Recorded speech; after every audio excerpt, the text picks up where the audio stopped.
Vladimir Putin is holding Brianna Taylor for 9 years in a Russian community prison.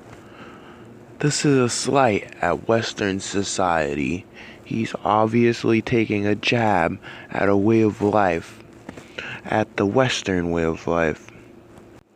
He is aware that we desperately need Brianna Taylor the most right now.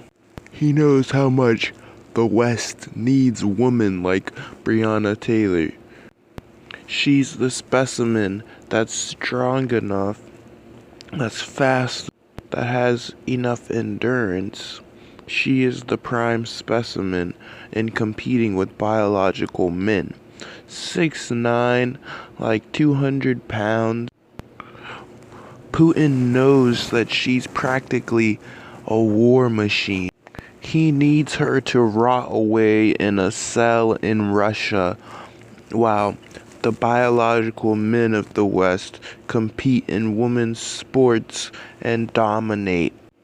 If Putin were to allow Brianna Taylor out, it would ensure that she comes back and can potentially put an end to the spiritual warfare they have going on, the attack on masculinity, the attack on femininity.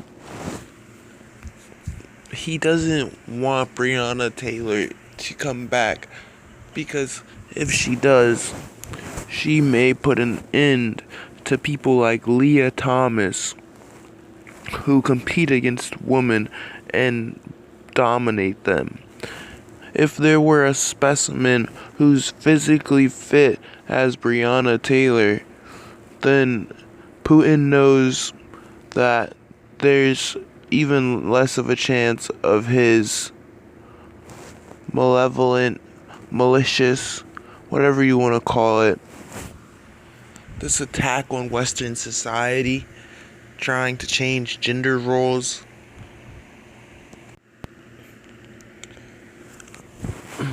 Putin is a mad villain.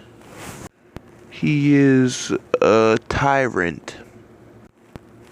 He got us where it hurts the most.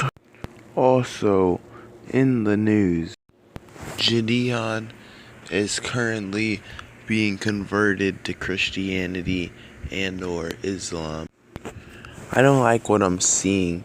I don't like what I'm seeing at all. You got people like Young Don, the sauce god. He was debating with Jidion. Not really debating. They were just discussing some things.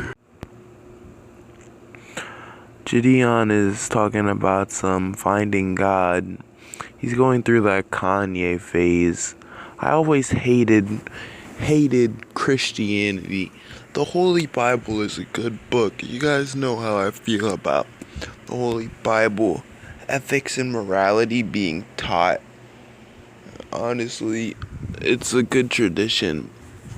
But religion itself is a terrible thing. We all know what religion really is.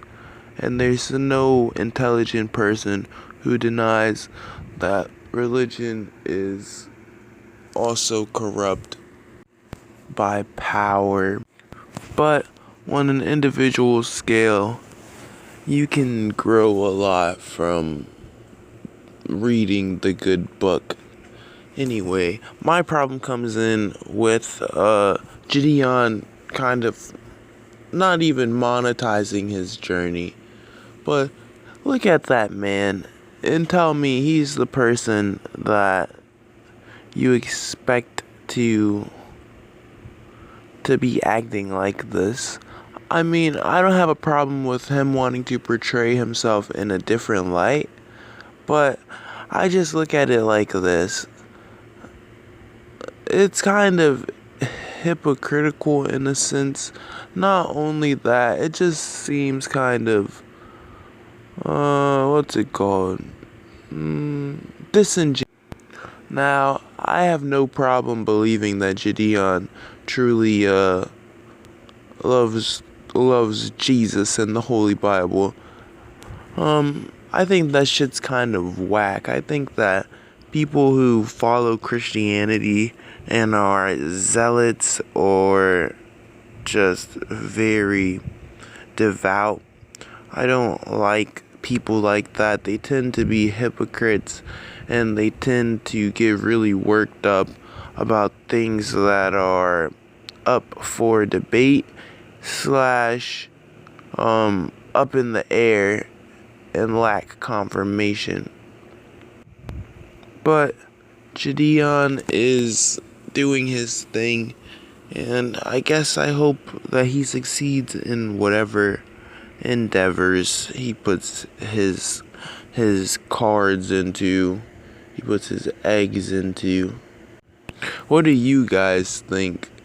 Can you really do both? Can you play both sides? It's really strange how things have become as they are.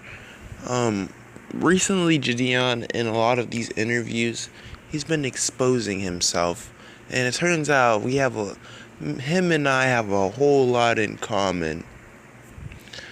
Like, the things that we grew up watching, and then I guess that when they say that generations can really be lumped together, it's kind of true. It's like the things that are like in the air and just the things that are being spoken about or being taught to people in my generation.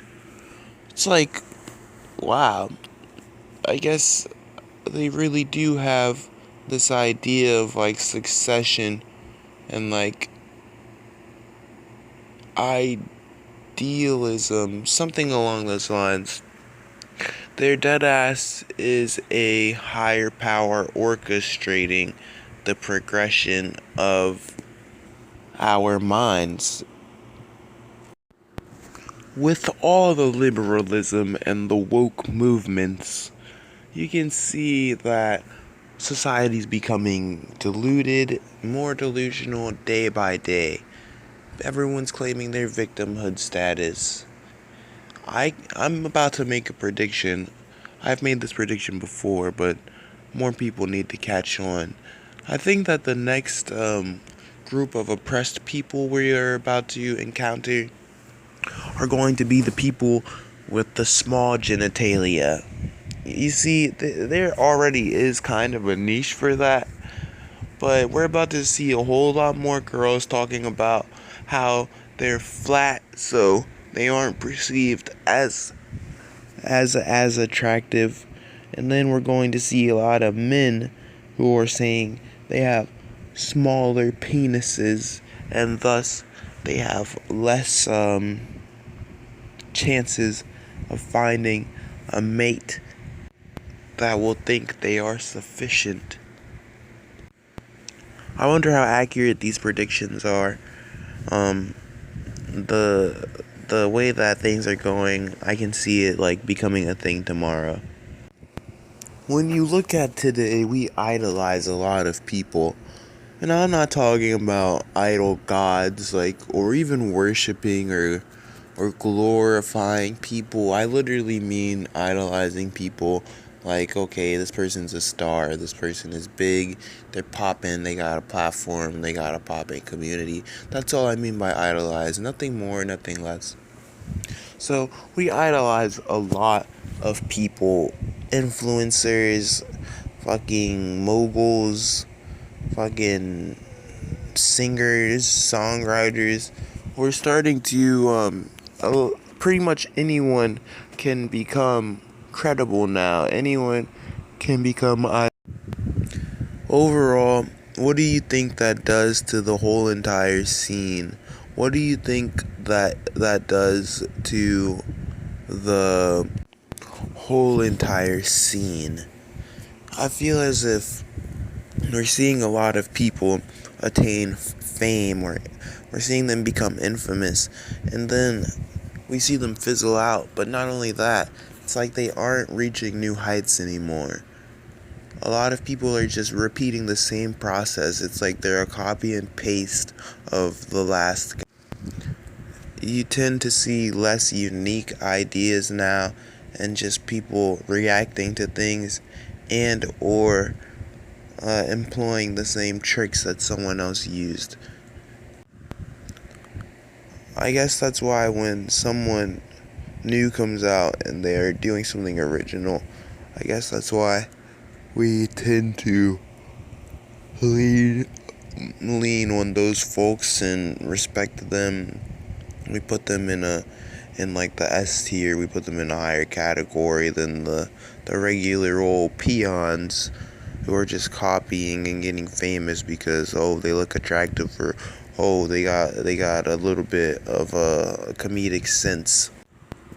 I feel as if nowadays content creation is becoming oversaturated in a sense, but not even in the sense of each niche having a lot more people doing the same thing, but once you get popular, once you get to those heights that are deemed like air quotations respectable, it's different. Like 100K subscribers on YouTube now is pretty much nothing. I'm literally saying that, and I have 75 fucking subscribers. It's like, now we set the height so much higher. It's like being a millionaire nowadays. It's like, it's not the same because there's so many more millionaires and there's so many more billionaires now. You see what I'm trying to say? It's almost as if these accolades or these pinnacles or these achievements, they're different now. It's not the same, and as we grow more, as time goes on, it only seems like they're more ever changing. It's like, imagine if there were multiple people who had over 150 million subscribers. Actually, I think it's like 100. Last time I checked, I'm pretty sure it was like 116.